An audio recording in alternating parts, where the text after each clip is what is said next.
Assalamualaikum warahmatullahi wabarakatuh. Hai teman-teman, kembali lagi bersama channel YouTube saya Almanah Nur Aisyah dari SMKN 1 Majalengka.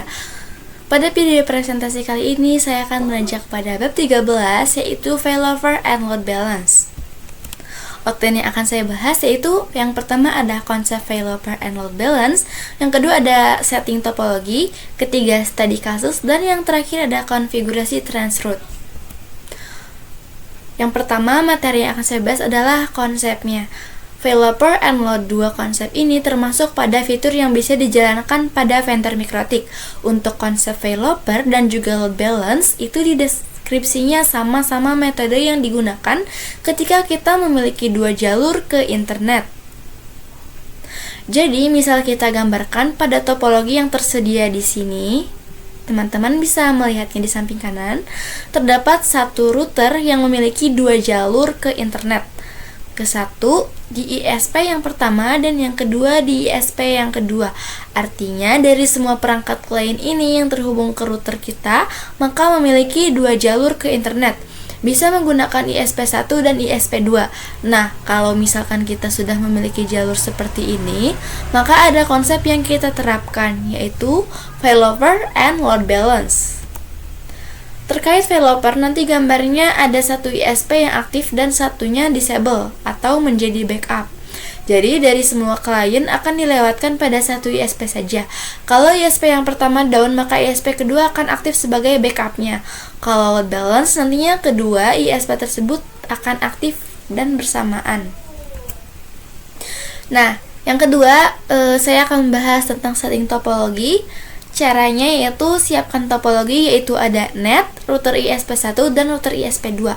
Coba cek ISP1, lalu buka aplikasi Winbox di PC kalian, lalu ganti hostname menjadi ISP1, lalu buka menu sistem, lalu ke identity dan ubah namanya menjadi ISP1. Lalu apply dan klik OK. Lakukan hal yang sama pada ISP2 secara berurutan seperti pada ISP1 tadi. Kita hapus dulu atau putuskan kabel dari ISP1 ke ISP2. Untuk yang ISP1 memiliki IP address 10.0.137.146. Nah, kalian bisa cek pada ISP2, koneksikan terlebih dahulu pada NAT.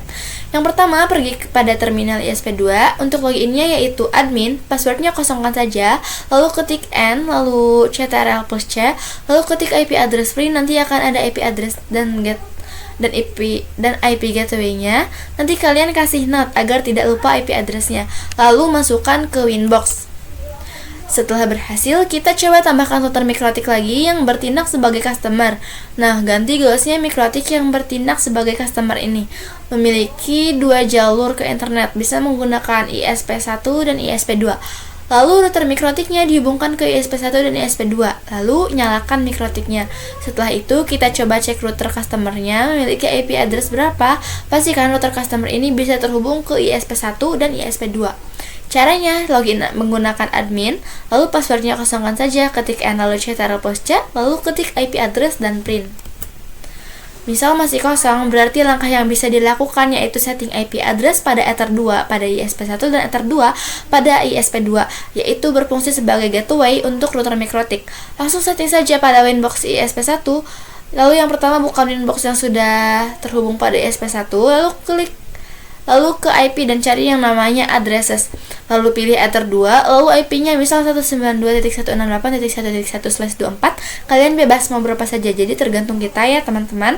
Lalu klik apply dan klik OK. Lakukan hal yang sama pada ISP2. Setelah berhasil setting Ether 2 dan ISP1 dan ISP2, selanjutnya kita setting pada router mikrotik yang menjadi customer. Lanjut ke failover. Terdapat dua line akses internet menuju ISP dengan kriteria satu aktif dan satunya adalah backup. Yang aktif hanya satu. Jika ingin berpindah menggunakan jalur internet satunya, bisa dimainkan parameter distance. Jika main link down, maka jalur internet akan dialihkan menggunakan link backup. Parameter, lalu cek gateway distance atau menggunakan script. Nah, kita akan mencoba studi kasus atau teman-teman bisa mencobanya pada PC masing-masing. Studi kasus konfigurasi sederhana dan merubah parameter distance, dan juga ada cek gateway atau ORP atau ICMP.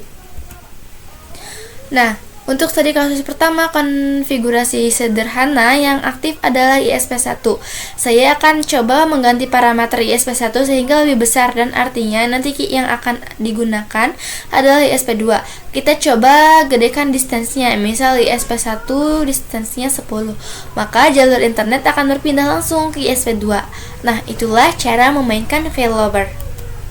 Lalu ke load balance, dua line ISP aktif bisa difungsikan bila kalian ingin membagi jalur internet. Misal ke Facebook jalur 1, ke YouTube-nya pakai jalur 2. Balance dengan metode ICMP yang merupakan improvisasi dari metode round robin load balance. Nah, untuk studi kasusnya ada konfigurasi load balance SCMP dan yang kedua ada konfigurasi load balance route rules. Studi kasus yang pertama, konfigurasi load balance ICMP. Untuk konfigurasi load balance sangat simpel. Hapus dulu di routes yang mengarah ke internetnya, lalu konfigurasikan dengan cara masuk pada routing table. Lalu cara pertama, masuk pada menu IP, lalu ke routes, lalu nanti klik add atau yang tanda tambah. Untuk DRS address-nya mengarah ke 0.0.0.0. Untuk gateway-nya isikan 2 ISP. Lalu klik add new value.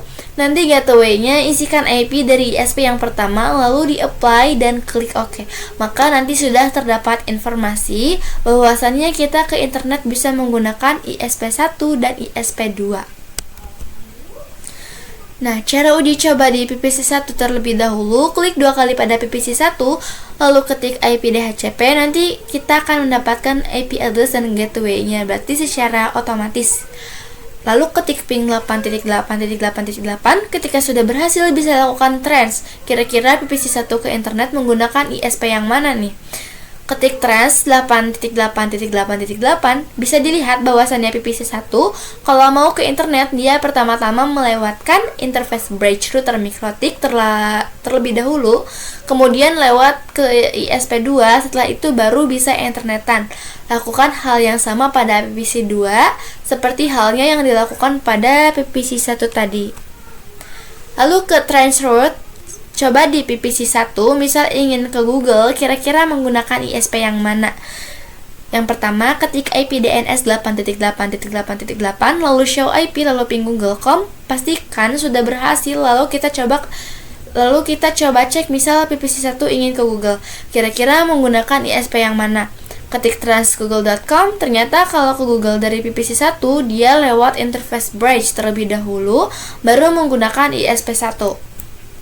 Untuk trace route yang pertama, yaitu pada mikrotik terlebih dahulu, kita buka pada menu Winbox. Untuk melakukan trace route, bisa pergi pada menu Tools, lalu cari yang namanya Trace Routes. Untuk trace route-nya, coba ping 8.8.8.8. Untuk protokolnya, pilih ICMP. Lalu kita start, nanti bisa dilihat bahwasannya dari router mikrotik kita itu, dia ingin ping ke internet, dia menggunakan ISP2. Untuk trace route pada sisi PPC, caranya yang pertama ketik IP DHCP, nanti bisa dilihat IP address-nya, lalu ketik ping 8.8.8.8, trace 8.8.8.8. Jadi kalau dilihat dari topologinya, dia menggunakan ISP2. Selanjutnya ada konfigurasi load balance route rules. Konfigurasi load balance itu tidak hanya menggunakan ICMP tapi bisa menggunakan konfigurasi load balance dengan metode route rules. Kita coba menggunakan metode route balance terlebih dahulu. Konfigurasi load balance route rules ini bekerja dengan sistem SRC address. Jadi kita bisa mendefinisikan, misal untuk PPC1 ketika ingin internetan harus menggunakan ISP1, dan untuk PPC2 ketika ingin internetan harus menggunakan ISP2. Nah, itu bisa menggunakan router rules. Nah, kita akan melihat misalkan kata kuncinya adalah SRC address. Berarti PPC-PPC-nya itu harus memiliki IP yang statis. Kalau kita konfigurasi IP pada PPC-PPC yang menggunakan IP DHCP, nanti konfigurasi di router mikrotiknya akan berantakan. Maka dari itu, kita bisa definisikan PPC itu menggunakan IP statis. Jadi bukan IP DHCP. Dengan router rules bisa mendefinisikan untuk PPC1 ingin internetan harus menggunakan ISP1, dan juga ketika PPC2 ingin internetan harus menggunakan ISP2. Berarti setting router rules-nya pada sisi mikrotik customer terlebih dahulu. Yang pertama, buka aplikasi Winbox, masuk pada menu IP rules-nya, lalu klik pada bagian menu rules, lalu klik add atau yang tanda tambah. Nanti ada informasi mengenai SRC address. Di SRC address masukkan satu persatu. Misal untuk yang rules, pertama definisikan untuk PPC1. Masukkan IP PPC1 misal 10.10.10.11. Untuk tabelnya isi mandiri misal PPC1. Lalu klik apply dan klik OK. Lakukan hal yang sama pada PPC2. Setelah berhasil, kita tunjukkan ke internet. Yang pertama ke menu IP, lalu ke new router. Nanti tambahkan manual ke internet secara satu persatu. Untuk DST address-nya 0.0.0.0, gateway-nya untuk PPC1 menggunakan ISP1. Jadi kita masukkan IP address dari ISP1. Untuk routing mart-nya pilih yang PPC1. Klik apply lalu OK. Lakukan hal yang sama pada PPC2.